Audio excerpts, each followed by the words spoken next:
Cool. Oh, it's working. Got that YouTube live rolling, or it says it is. Love it. Super easy, huh? Yeah. Oh, last week it didn't work, but it looks like okay. We're working now. Oh, it's working. Gotta mute myself. Got that YouTube live. Okay. Cool. So let's get that rocking and rolling. I'm gonna go ahead and start the webinar. We'll dive in. Give people a few minutes to join here, so that way nobody misses anything, and then we'll be good to go. I've noticed like doing the YouTube live stream helps a lot, just with like getting views too. Like a lot of people pop in there. Um,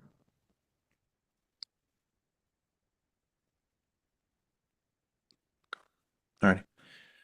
Well, let's get this rocking and rolling. Welcome everybody. Thanks for showing up today. I got a cool guest on today who's going to be talking about how you can. I like to put it as stop being the firefighter in your business. Be a good little analogy there, James. Yeah. Um, Good James is old a longtime friend. How long we known each other now? 5, 6 years. crazy. Internet world, 5 years equals 50 years in real life. Yeah, Crazy. so we're basically not even alive anymore. No, but excited to have him on today. He's going to be talking about some cool topics. But before we dive into that, I want to um, kind of set some expectations and go over why I started the Roofing Success series. So, for those of you that know me, my name is George Roro's been advertising in the roofing space for about 6 years now. Met James early on there because I realized people need help with calling their leads. But the reason I started the Roofing Success series back in February of this year, so it's only been about 9 months now, was I continually have people reach out to me every single day in the roofing industry saying, "Hey, how can I get more leads?" And a lot of times when I spoke to these individuals, leads weren't the thing that were going to solve the problems within their business, right? There were things operationally that need to be fixed, strategy wise, having the right people in the right seats, and then making sure that a proper sales process is being run. Those kind of systems need to be in place before anybody could have success with leads. Because at the end of the day, leads aren't the end all be all. You need to have a process to turn those into appointments and sales. And when you sell them, you need to make sure that you're treating those customers right and have operations in place so that you're not having to constantly put out fires. And so the Roofing Success Series is meant to bring on experts like James every week to kind of share their expertise with you so that you guys can have a better leg up in the roofing industry and really come into 2026 and dominate. And so, with that being said, I know we all have a lot going on in our day to day. As business owners, there's constantly fires that we have to put out. We tend to be the last line of defense, and things tend to fall on our shoulders and we get distracted. For those of you that are new today, whether you're watching from the webinar, from Facebook Live, from YouTube Live, I want to challenge you guys to do something different and actually take this hour and get some value out of it. And so, what I'm going to challenge you to do is any of those other tabs you have open with Facebook or your email or whatever it may be, close those out, take your phone, put it in a drawer. I'm going to chuck it over here on my office couch. Didn't fall on the floor today. It's a good sign. Um, and pull out a notepad. I got mine right here in iPad format. Just prepare to get learn something new today. So, with that being said, now that we got that done, I want to introduce our speaker, James Baskins, who's been in the roofing industry probably about as long as I have, right? 5, 6 years. I know you're a mortgage a little bit before that. Yep. About the same Um, time period. Yep. yeah. And so James and I initially met because I was generating leads, and some clients would have fantastic success. Others would say, "Hey, the leads never pick up the phone."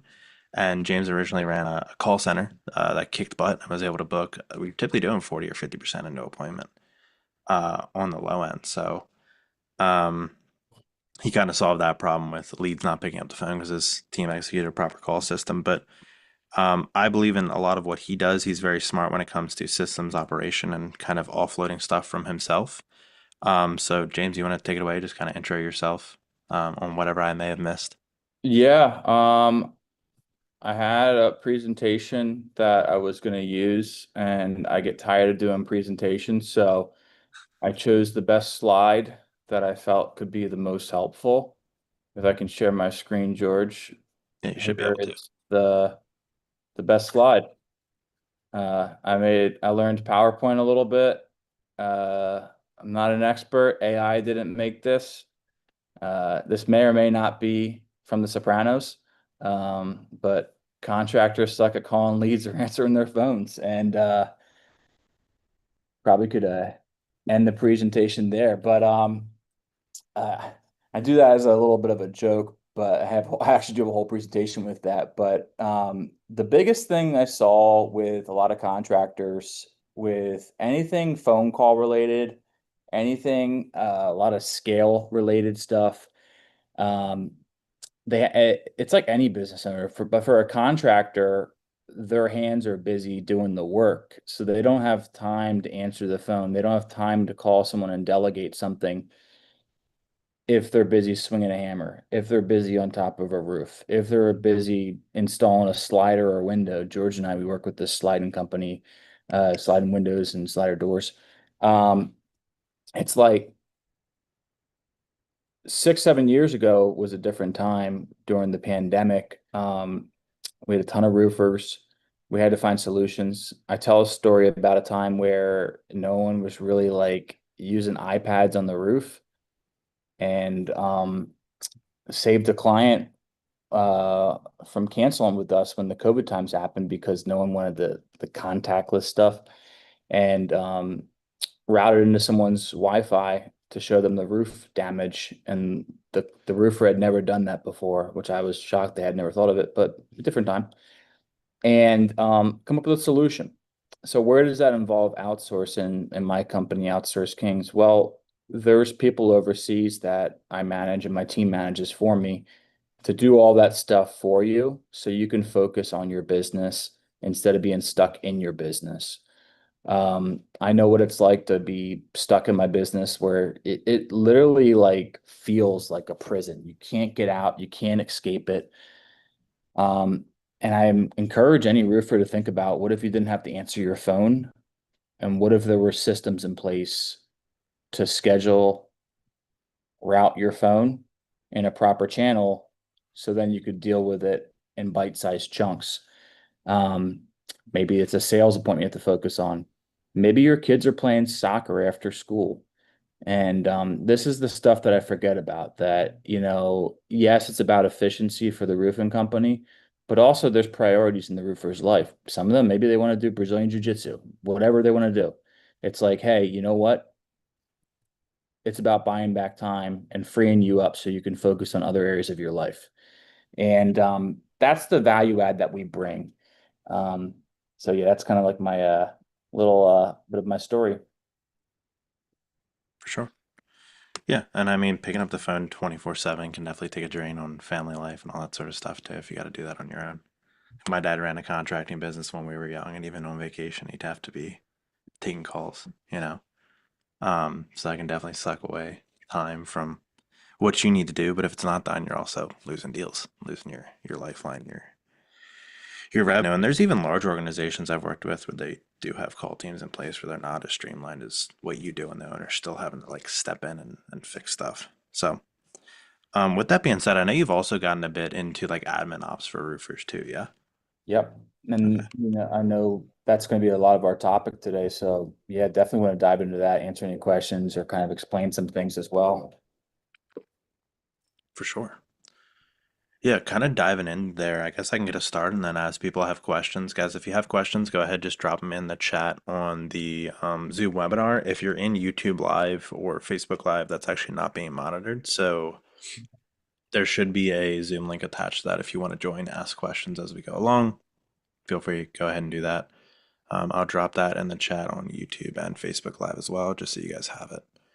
Um, but yeah, so with roofing contractors coming in, I know you originally came from the mortgage space. What is it that brought you into the contracting industry? And I know you started off just doing like kind of appointment setting. What Yeah. drew you to the contracting side of things? So, I mean, really, it was a business decision. We still have a legacy client in that space. I just had a call with them not even 30 minutes before this. And the whole mortgage brokerage out of Chicago that we manage. And we had all of our clients in the mortgage space and in the real estate space. At one point, we got a couple roofers, and the rates were extremely low during the COVID time. I knew that was not sustainable. And with mortgage brokers, and this is the best way I can explain it, by first I would have to talk about mortgage, and then you understand why. Their sales cycle might take 3 to 6 months to close a deal. So they could never really like upfront be like, oh, great, you booked all these appointments. Well, I got a bunch of people in the pipeline and they're having to do credit repair. Oh, they're having to get docs. Oh, they're having to do this. A roofer, we've had solar and roofing deals. We don't do solar anymore, but we had solar and roofer deals where they would collect cash on hand after the appointment, and we're getting a text message, "Hey, dude, close that deal, 12K cash collected." And it's like, oh, so it's like a quick, not, it's a quick win, but it's a big win. It's an actual closed sales deal. Our mortgage people would be like, I literally asked after I had cancellations, I was like, what's your average sales cycle like? And this one guy was like 60 days. And I was like, then why are you canceling after 30 when I gave you a bunch of deals lined up? So I looked at it and I said, you know what? Long term, we got to make this shift into home services. These guys, we can work an appointment, we can schedule the appointment, we can do the confirmation call for the appointment to make sure that the people are on site, and then we can do any follow-ups after there. And so that's kind of where it started. Um, and then it just became us just saying yes to things that if I felt we could do it. We had people that said, hey, can you do collections? Well, I don't want to collect credit card info over the phone, but if you have a link that we can send them, let's call these people up and say, hey, this is what we need. And so then we started doing that. It's not ideal for us to do collections. I don't like doing it.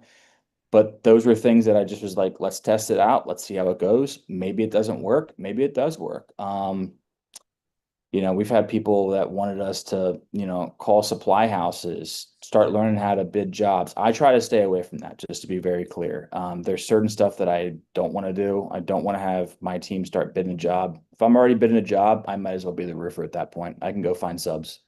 For sure. You know what I mean?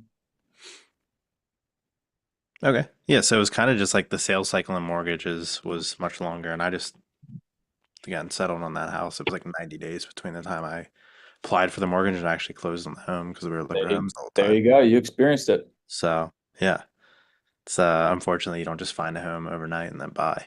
That'd And be there's a lot better. I wish I would have. It would have saved me a all lot of kinds of time. things, all kinds of things that can go wrong too. It's like there's a Yeah. million and one things that can go wrong. Yeah, somebody can have credit issues and that sort of stuff. And so you saw a shorter sales cycle in solar and roofing, and you're able to take your skill set from mortgage and Roofing more than solar, but yeah. gotcha. And so, like, going into that, what were like kind of the biggest mistakes you saw roofers making with their leads that you were able to kind of solve for? Yeah, yeah. The early days were the Wild West, man, with contractors. There's a couple of people that you and I know that are in the roofing space, home services space, sitting in their trucks out front of a job site, not knocking on the homeowner's door, drinking Monster energy drinks and smoking cigarettes. Um, I love to give the bold example of that because anyone that's hired a contractor that probably hasn't, or a sub that wasn't great, knows what that's like. Homeowners looking out the window for an appointment. Maybe the roofer's there 10 minutes late. Maybe they're 10 minutes early. They're sitting in the truck in the driveway, not going inside for a scheduled appointment. How does the owner ever find out about the information? Well, follow-up survey call after the appointment, follow-up appointment before the appointment. These are where we find these kind of things. So contractors, the big thing I saw was on the behavior side. I know what it's like to fire a contractor because we hear from a homeowner that they didn't knock and they just walked in the house. That's crazy to me. That's not okay, especially when it's a single female. And so it was like these things I would have never thought about. I thought that, hey, look, we're this outsource kings appointment. That's my company. We're this appointment setter team. We're gonna call your leads, and then but then it became, hey, can you call the people to do a survey? We shared a client. I think you remember this story that I'm going to say now. I always talk in stories because people love stories better, and they're all true stories. Me and George shared a client. I think they were in Miami. I forget where they were specifically. If you remember this one, the person that was supposed to be going on the appointments wasn't showing up. For some reason, the phone calls were coming to my cell phone. Still to this day, I have no good reason. My phone is nowhere near connected to George's CRM. I'm not in his database. I'm not in his client's database. For whatever reason, we had inbound calls. I speak Spanish. We had inbound calls in both Spanish and English coming to my cell phone. right after we did a 30 minutes or an hour after my team did a confirmation appointment, and people were saying, "Hey, I got a doctor's appointment that I canceled. No one showed up. Where's the roofer? I took off today."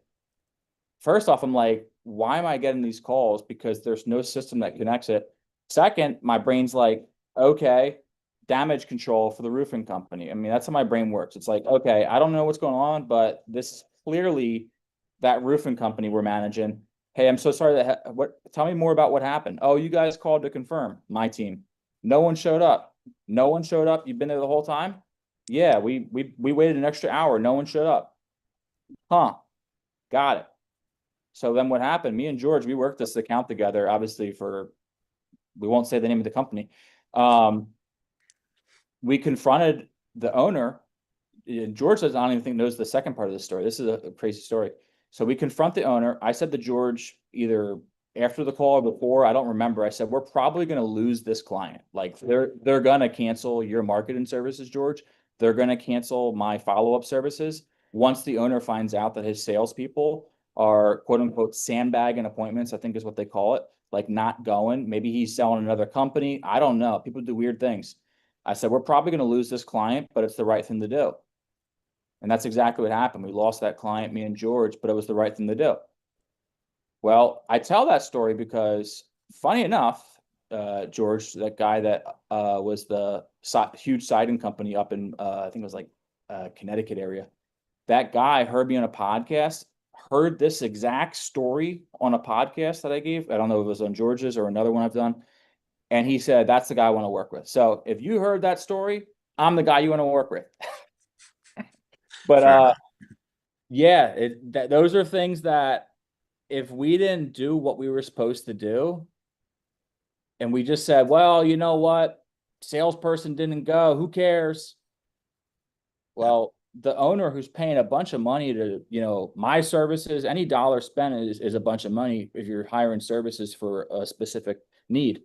Georgia's services with ad and lead generation, my follow-up services, and you got a salesperson that's not even going. So you're just throwing money away as a business owner.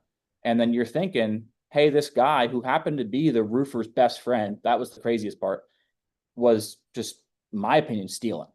Yeah. And so it became so much more. It became not like we're just this call center. It's like, hey, I have your best interest so much that I'd rather tell you this and lose you as a client than just like pat you on the back and be like, yeah, we're crushing it, man. It's like, hey, here's the actual truth of what's going on in your business. You need to take a look at this shit. Yeah. You have it, like really those accountability systems in place because otherwise you set the appointment, the sales rep can say, "Oh, the homeowner no showed me," and you have Yep. no way to tell otherwise. Great. It's not like a Zoom call where we're recording this. We can see, oh, okay, George didn't show up to the sales call, right? In the home. Outside of there's some like tracking tools now, and I don't know if you've heard like Rilla is one I've heard of where they actually have to record the appointment. Like that's starting to get more advanced, but in 2020, when we started, there was none of that. Like it was very, like I don't even think a lot of contractors that were working, I was working with had like presentations formalized on an iPad, and now a lot of them do. But no, so you're basically saying like the biggest thing they're kind of missing there is one, just presenting professionally, right? Can't really be showing up, smoking a cigarette, crushing a monster can on your head, which as you can see, I do. I can do a lot based on the size of my People are forehead. making a buying decision before you've even knocked on that door, in my opinion, whether it's home services or whatever. We have doctors' offices we've managed over the years. As soon as someone comes in that doctor's office, if no one's greeting them, they may have already made a decision that I'm not buying from here. Roofer pulls up, just sits in their truck, and now the homeowner's like, what are they doing in there? Like, there's just two of them in there. They're just not gonna like I've been in the field for years. I've been in the field in the insurance space. So I never would pull up to a house unless I was officially ready to actually knock and run my appointment. So people are making a buying decision, on the phone, in person, and they're justifying that decision, what do they call it, confirmation bias, as things are going on. They might already say, oh, this is a sketchy roofing company. And then they come up and the guy's flicking cigarette butts in their driveway. Yeah, they're not even going to open the door for you. Yeah. No, I think that presentation's key, right? Because people, this isn't a small ticket item. Like if you're selling like door-to-door knife sets, okay, maybe you can get away with that. But when you're selling a $15,000, $20,000 product to a homeowner, where a lot of Americans don't even have $1,000 in their bank account, like I think you got to show up more professionally than that for sure. Okay, cool. Yeah, so as far as that goes, common mistake I see as well. Um, as far as like identifying, you do more than just like appointment setting now too. But if I were a contractor coming to you, right, and I was looking to start getting some of this stuff off my plate, right, where would you recommend I first look within my business to start outsourcing? Would it be like appointment setting, kind of the admin tasks on the back end, or where do you see the most success there? Yeah, I think inbound phone calls, some kind of tracking system for inbound phone calls to start. George, we've done that with the clients now, where Sure. that's now what I show contractors right off the bat. And I can't tell you how many of them are like, "Oh, I didn't ever thought of that." Inbound calls with some kind of call tracking number to put into some kind of system that CRM, whatever you want to call it, but somewhere where we can actually get some KPIs or metrics or numbers, whatever you want to call it, just an actual thing we can see like, hey, Monday we got 3 calls. Two of them were new business. One of them was a homeowner that was following up on a job, and to route those calls to different sectors. Maybe the one that's the homeowner is routed to you. Maybe the first two for new business inquiries. Maybe one source is George's lead. Maybe the other one was one of your road signs, and then it gets routed to my team. That like creating that system and then having some tracking stats by it. Oh, hey, what happens at 10 o'clock at night when someone is just calling up because they're bored and they want to talk to roofing? Well, no one's there, right? Yeah, Well, little do they know that we've got some kind of automation for the morning time for it to kick in that says, hey, saw we missed your call last night. How can I help you? Obviously we want to be compliant and text them back at a reasonable time. So it's like, hey, missed your call last night. How can we help you? And so it's like having some kind of system there, once again, tracking, adding them to the CRM. So that's my first thing that I like to show. Some roofers that, roofers are, maybe they have their system and they don't want to change their system. And I'm not here to go against the grain. Well, then it's like, hey, what do you need us to help with? And I'll tell you if we can. And a lot of times it's we got leads, we need them called. Cool. That's the basic of our foundation. Um, One of our largest contractors that we ever worked with in the commercial space, we were taking oh my gosh, I forget the name of all the websites. There were these websites where job progress, uh, where people can submit bids for all these different projects in the home services space. You got your glass. Glass is always backed up at least a couple months to a year, depending on the glass company for whatever reason. That's what it was like. You have your obviously roofing. Roofing needs is usually just a hole that needs to be drilled, not or a patch, nothing too crazy. Obviously, with actual roofing companies, much different. But in commercial spaces for build outs, you've got millwork, you've got flooring, you've got plumbing, HVAC, electric, the big essentials there. Then you have the framers, drywall. And so what we would do is we would find all these companies in a specific major city and we would call them to bid the job. And we would call them and we have a whole workflow built inside of CRMs with this contractor that we would call to get them to bid the job. And we call all these different subs. We had so many subs. We had the email systems. The email systems could fire off, 50 to 100 emails a day. And we had tracking links for that project with the floor plan, scope, all that stuff. And then obviously the project manager's information. So where does my team come in? Well, my team would load up each project with all the subs, and then we had to manage the subs. Some subs weren't happy about projects with how they went. Okay, well, we got to push that up the chain. We had to call all the subs, and then we had to mark all the subs if they were bidding or not. And then we would have to collect, I think we had to collect at least 3 to 5 strong bids. And then we had backup bids for when the contract moved forward. And so we had to do that for I probably have done that for at least minimum 50 different commercial projects with this one contractor that was doing a lot of building. We had stuff all the way from Nashville down to Miami with different build outs, coffee shops, pizza shops, those massage places that are like the really, I call them the gourmet massage places. They're like really fancy looking and all that stuff with nice glass window facing front places. Those are build outs also. And so um, what started off as roofing turned into, all right, we're doing commercial contracting that is doing commercial construction, and we're going to charge a bunch of money, and they have a bunch of employees. We need to be making at least 200 to 300 phone calls a day to hit the numbers that we need to hit to get the people to bid the projects. We need to find out if they can send us referrals. Maybe they know someone. Oh, you know someone? And then we'd be referring the link for the project to get people to bid on the job. And then it's like touch points. All of it's follow up. It's automation touch points. We got all this automated. We had like 30-day workflows of like daily reminder emails going out to everyone. Hey, you said you were interested in the project. It'd be like what they call in the construction industry ITBs, invite to bid. And so we'd send out the ITBs, and then we'd have to get these bids. And some areas were extremely difficult. Some areas we had to literally have my team calling people, and this is all not me, this is my team. They would be calling people and being like, hey, you are the preferred contractor. We need you in this area.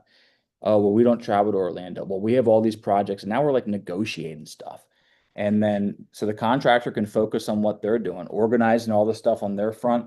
And then we're just trying to get what they call, and I'll kind of wrap up with this, pre-con. The pre-con stuff would be like the main things that we would do with the contractors. Okay. So you were kind of getting them to like flow through the RFP system, like the request for proposal. That way those Yep. contractors would have the subs on hand for those Another commercial way to phrase it. projects. Yep. It's pretty cool. All right.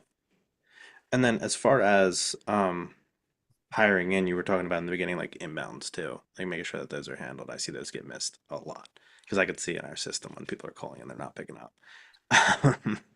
So, with that being said, I know you were doing a lot of kind of setting up the IVRs, that sort of stuff as well for contractors and even other clients you're working with. Are you integrating AI in any way into your workflows right now?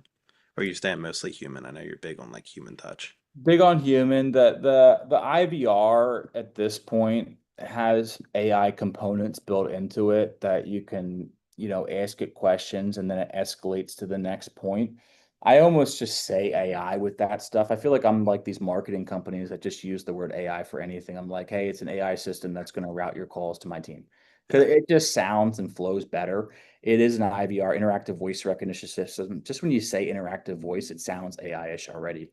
yeah, And then of course, some of our clients will literally have chatbots. So yeah, we do, that is AI, and they'll have an AI chatbot that books the person and tells the person we need you to talk to our team, and then we're verifying the size of the job.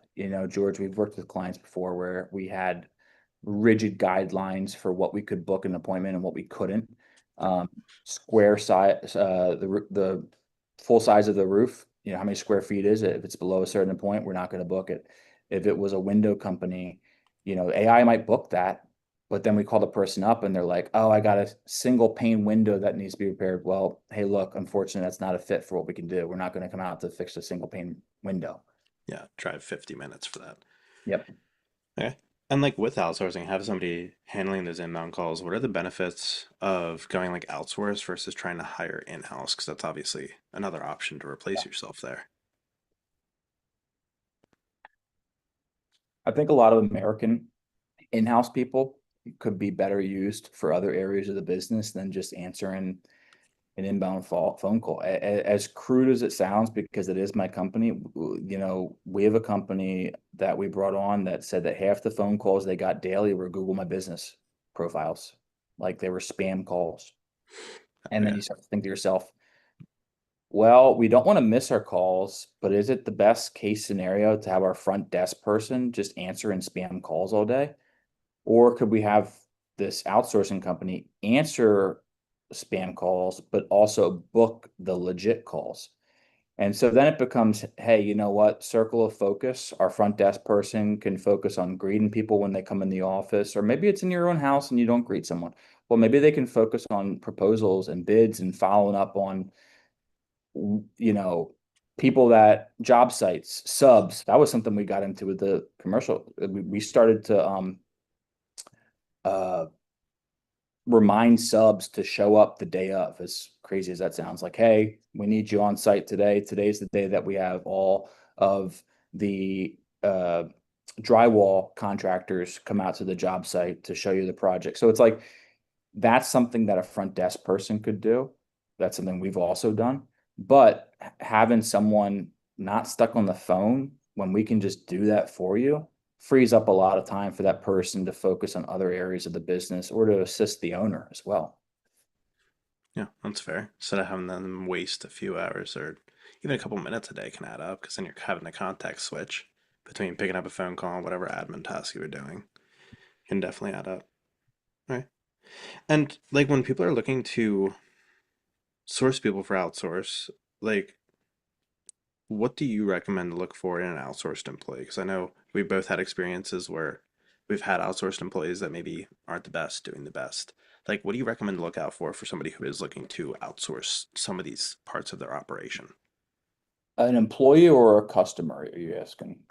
So as far as like, let's say I'm Roofer George, and then I'm looking to like bring on some outsourced talent onto my team. Like, what are the things that I should be looking out for in those people to avoid making the wrong hire? I think follow through. That's the big thing. When I'm interviewing someone, we literally do a test that I give specific instructions and I want to see if they can follow those specific instructions. And I want to see mainly for the purpose of how fast do they do it? Do they follow instruction? And then I'm hiring. And I cannot tell you how many times, we've had people that, and this goes both ways, by the way, you'll understand in a second. I've had people that I was ready to hire and I'm like, you're hired. You just got to send me this video, 30 seconds to a minute long selfie video of why I should hire you before midnight tonight. Sell yourself on the video. Those are uh, those are the rules for it. Any questions? No questions. And I can't tell you how many times someone hasn't sent me that video. And then the next day they're like, yo, am I hired? I'm like, dude, I gave you specific instructions. You didn't He follow didn't them. execute, yeah. Or the best that we had this girl, she sent us a Loom video that was generic for just anything. And we're like, dude, you sent us a Loom video. Like you're kidding me, right? Like we were ready to hire you and you sent us a copy and paste Loom video. Like, no.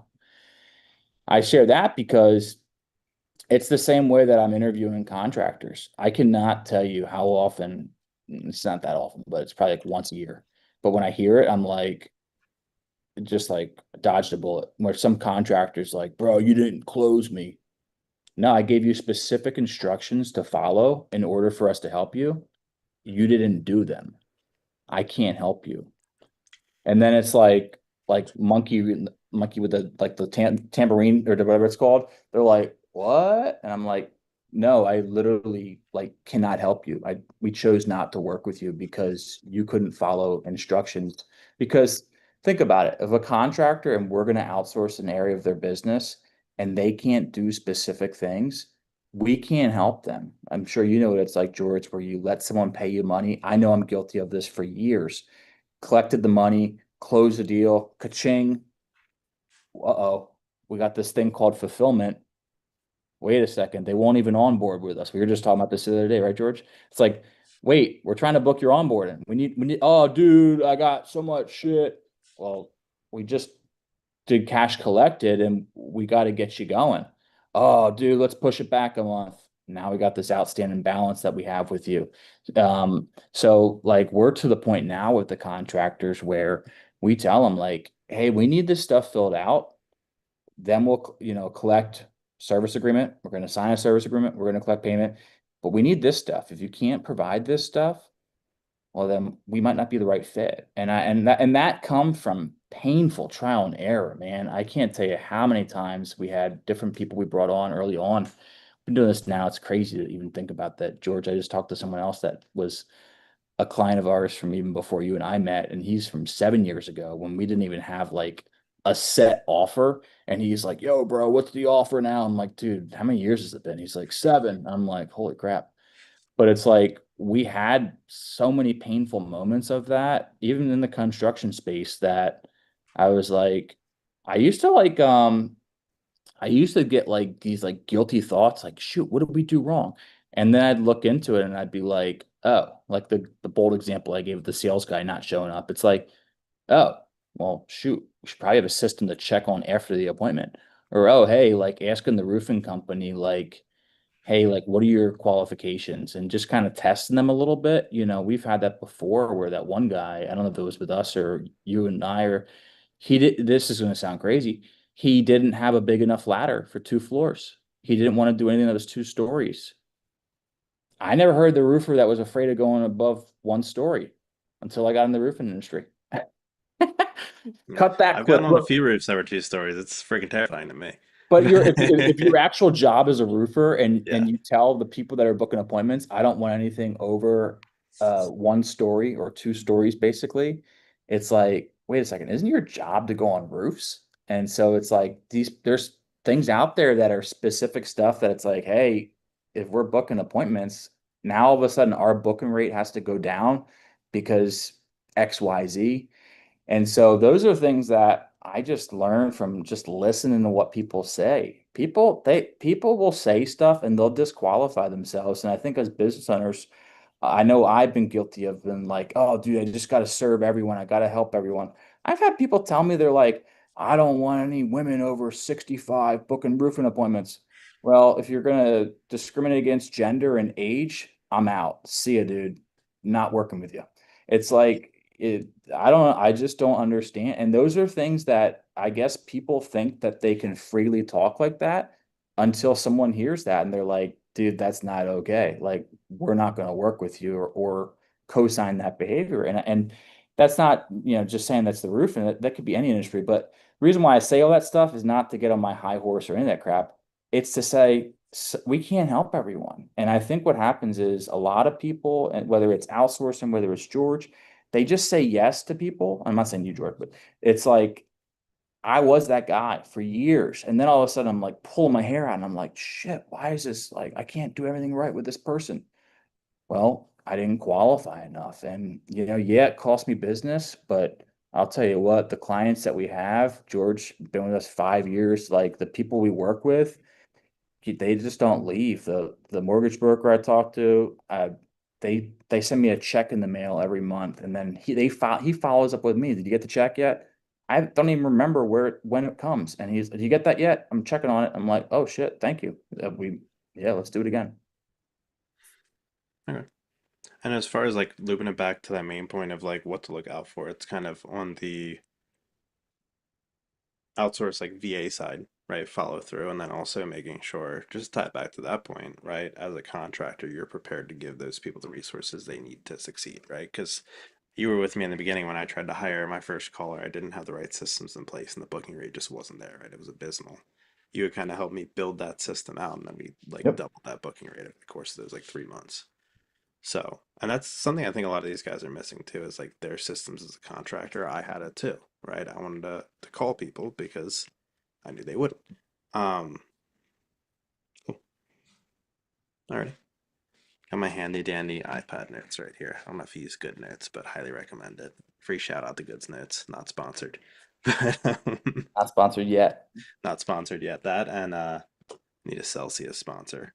I wonder, what do you drink as far as like an energy drink goes? Completely off topic, but Uh, Shout out to First Form, Andy Frisella. I was buying their dollar energy drinks when they released them. Uh, I've drank probably every check energy that drink out. there is known to man, and I've gone back to my coffee. I always go Okay. back to coffee. I'm like, dude, I got a case of C4. I have all these different ones, and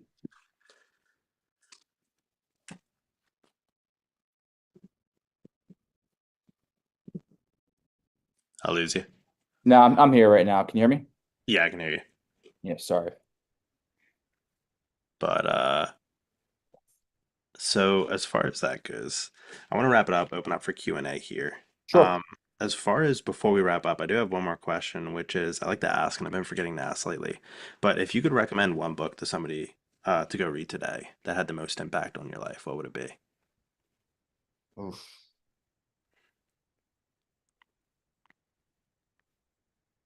That's a good one. It's been a while since someone asked me about. I read a ton. Um,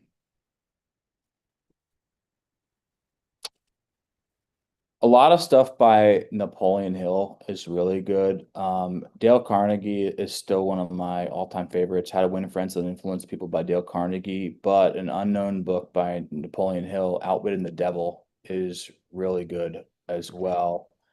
Um, I would probably say those two. Interesting. I'll have to check that one out. I never heard of the Outwitting the Devil. Yeah, there's a One. whole story behind it. They found it in the archives or something. I forget the whole story. Maybe it's just some marketing magic, but you know, that's a great book that everyone knows. Think and Grow Rich. It's like everyone talks about Think and Grow Rich, but not many people know about Napoleon Hill's book called Outwitting the Devil. It's pretty cool. I'll have to check that out. Alrighty. Cool. Well, as we're coming up to the end here, I want to open up the floor for Q&A. So if anybody has, I'm going to pull up the YouTube live as well. But if anybody had any questions, feel free to drop it in the chat. We'll answer those, and then we'll just do some kind of final thoughts here and wrap it up. I lost YouTube live. There it is. Does it show you like any metrics while you're live and stuff like that? It probably does. I'm newer to using YouTube Live and Facebook Live, so I'm not quite sure. Um, but now I'm a streamer. I'm gonna make all my income from Twitch subs. I don't even think I can even go YouTube live anymore. I was able to do it at one point, but now I think they have like a subscriber count you need in order to do it. Oh, really? Maybe not. It could have changed. I think they went back on it. If you're able to do it, then I think we can because I think I saw that I could now. It was like you had to have a certain amount, but now they pulled back on that, which I always thought that was kind of weird. Um, Maybe it's like a bandwidth thing. Oh, yeah, that's true too. Let me see. I don't see any queues coming in right now, so that's completely fine. What we'll do is we'll call it a day here. I just got one more question for you, and then I'll do the final kind of thoughts. Let's do it. Um, which is, as always, if people want to learn more about what you do, how they can potentially work with you, what would be the best way to get in contact? We got a question in the chat, I see. Oh, do we? Yeah, I'm gonna I'm too answer that quick with it. question. Can you see it on your end? Yeah, I can see it from Monica. Hey, Monica. Great to hear from you, by the way. Um, which are the main SOPs we should have ready before trying to outsource? Great question. I think that's a really, really, really good question. The one thing I would do, and this is going to save you a ton of time, Monica, whether you hire me or you do it yourself or hire another company, is throughout your day, when you're doing things that you're like, oh, I should outsource that, either write out the process of what it takes and put this in a Google Sheet, or if you're familiar with like Loom, if you don't even have Loom, use Zoom or your phone, somehow record the process because maybe it's not in front of a computer. Record the process of whatever that looks like and then start to organize that stuff. And so then you could start to have a Google Doc with organized Loom videos of what you want done. Like, oh, hey, I want my emails responded to, and here's how I respond to these type of emails. Here's how I respond to these emails, and these type of stuff. I want you to forward. And so if they say someone's hand on your email, so it's like, oh, well, this stuff, if it's related to claims, forward to claims department. This stuff that's related to new business, you should be calling that lead back. And so then you can start to map out the process for each SOP. So each SOP, by the way, might become its own Google Doc. So like maybe there's something related to the CRM. And so the CRM might have its own Google Doc with its own all Loom videos, but then there's a main sector. I really wish I had this file that we just did recently. My team has it. I don't have it in front of me. But you have like your main SOPs, and then they've got sub files with Loom videos that are all part of the main SOPs, if that makes sense. Is this kind of making sense, Monica, a little bit? It's like we had to start pulling people into the actual like webinar. Yeah. Okay. Awesome. Yeah, and Monica, feel free to, either connect with me on my Facebook profile or ask me any questions. I'm more than happy to help. I probably could put something together, George, that yeah, she's on point with this. This is really good. I'm liking this, Monica. Thank you for that last statement. She said mine changed the whole time. This is something that, oh my God. We have all these video files that we had a girl that managed my whole team, and she was with us for like 2 to 3 years, and she managed all my project management stuff, bilingual, and she decided to start her own business. She lived in Colombia. George remembers her, Elizabeth. Elizabeth went to start her own business, help the elderly in the mountains. Great deed, but she had to leave our company. She gave us a 6 months, 4 months or 6 months heads up notice. She was just a great rock star person. Yeah. And we discovered this is kind of funny, George, and it's right on topic with Monica. We discovered this SOP grail that she created inside of Go High Level. And I know I probably had asked her for it and I just forgot about it. And I'm like, dude, why does my team not have this? Well, it goes right into what Monica's saying with things that change. We found this 2 years later, a year later, I shouldn't say 2 years. A year later, we found this grail of SOPs that had every single thing we've ever possibly done, and I have a girl going through it and she's updating stuff. And as she's updating stuff, she's been doing this now since last week. And updating stuff is both retitling the stuff, updating documents, updating Loom videos or whatever the video training is on it. As she's literally updating it, there's other updates that are happening. So I'm like, huh, that makes total sense. So what we did is we have uh, Microsoft Teams and we have Slack channels where anything that gets updated in real time, we put the new update. So then everyone that is supposed to have access to certain files or certain things on my computer or my company, we update the stuff in a channel. So it's like, hey, here's all the SOP. And then here's the update. And then what I think we're going to do, Monica, this is literally you're hearing what I'm doing like right now. What we're going to do is at the end of either the week or midway point through the week, if it becomes a lot of updates, we're going to then update all the videos. So the videos on file are going to be constantly made sure that it's brand new based on the Slack or Teams or whatever software management tool you use for your staff to keep everything updated. And that's something that can be outsourced. That's something that I'm not going to do. I'm not going to be the person to go through. My team, they will update each other so much that they have removed me from groups because they know that I don't want to get a bunch of notifications on stuff, that they remove me from stuff. They're like, well, we didn't want you getting the updates. And I'm like, oh, well, cool. Glad I didn't have that happen. But now that we found this grail of like videos and we're updating all of them and more updates are happening, now we have this process where that video sector is always going to be updated. And then we can assign those videos as certain sections to new hires. Like, hey, new hire, you only get this part when you first start for your first 30 days. After 30 days, we're going to give you logins to this other stuff because we trust you more. And then you're going to get this stuff. Let me know if that helped a little bit, Monica, but I'd rather go like super, super in depth and give some vague answer. That's just how I am. Awesome, awesome.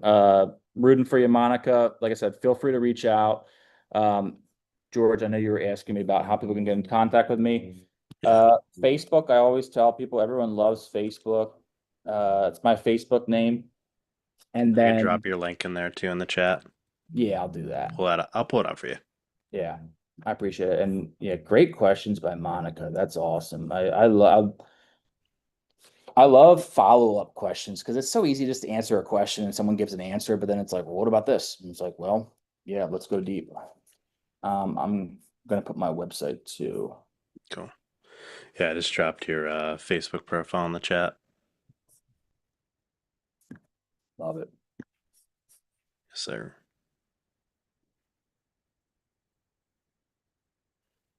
You Cool, know, my cool. favorite type of inbound calls that come in that my team has like dialed in, and I know you've experienced this, George, with your people, is the fake appointments, the Angie list people want to do. They're like, "Well, I've got a job." And then like it's like some like murder mystery, like some weird like story. They're like, "I've got a job I want to tell you about." And my team's like, "All right, tell us about the project and where you located." "Oh, no, no, I'll get to that." Like, okay, well, we need to know where you're located in order to help you.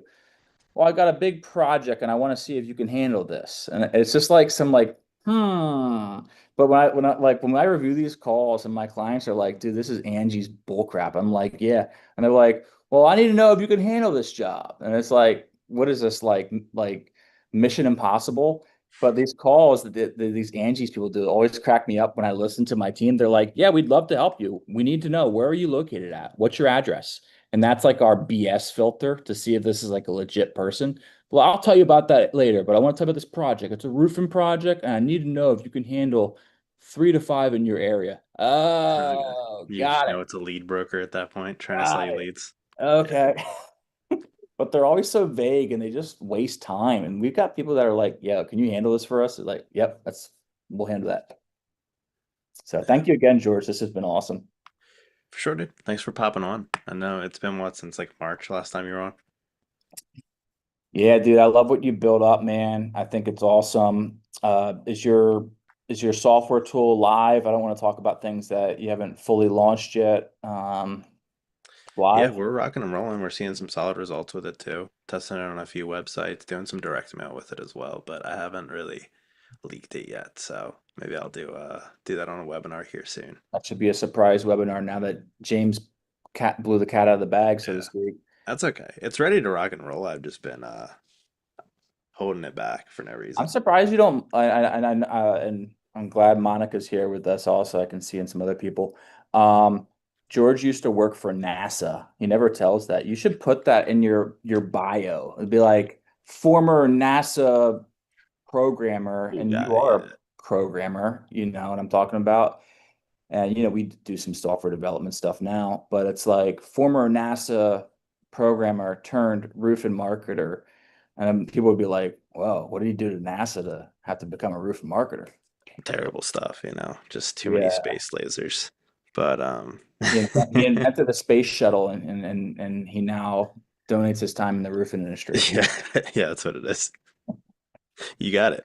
Um, legal disclaimer, just kidding. But no, yeah, I definitely should because I did my first post about that today ever in like I six feel years. I feel like So I posted more about you being a NASA, I don't know if you're a data science or a program engineer, or a yeah, developer, or if you were like getting coffee for Elon. I'm just that's kidding. what it was. Yeah, it's that Doge. But You should post about it, dude, man. Like that, it's you got some cool stuff, man. I know it's just us, talking about it. I know this is podcast hour, but like I've seen some of the cool stuff that you've developed. I know you spent a lot of time coding and developing some stuff. Um, and you're one of the more authentic people out there in the roofing industry. You should post about that stuff, man, because people should see that stuff before some grifter posts about it. You know what I mean? And it's not even their product; it's probably an affiliate that they're just white labeling. yeah, So definitely want to see more of your stuff. But up to you. Just saying as a friend and colleague. yeah, I'm gonna have to start posting that more. Everybody has to force me to like talk about what I do because I don't like coming off cocky. But yeah, I'll do some posts on that over the week because I've been working on it, perfecting it for like 2 years now, and it's fucking solid. Pardon my French because we're on YouTube Live. Now I'm gonna get banned. But anyway, no, I will, dude. As far as everybody on here on the call today, again, links are dropped in the chat. They'll also be in the YouTube video once it's posted live, and in the Facebook group where this recording will go live first. If you guys aren't a part of the Facebook group and you want to be, I'm gonna drop that link down here below so y'all can have it. Um, and then any final comments on your end, James? I want to thank everyone for being here. I want to thank Monica for the thoughtful questions. Glad I was able to assist. And of course, George, I want to thank you for having me on here. Any chance I get an opportunity to just talk about, what we've built, and I say we, being my team and myself, it's an honor and a privilege. So thank you again. For sure, brother. Thanks for coming on board.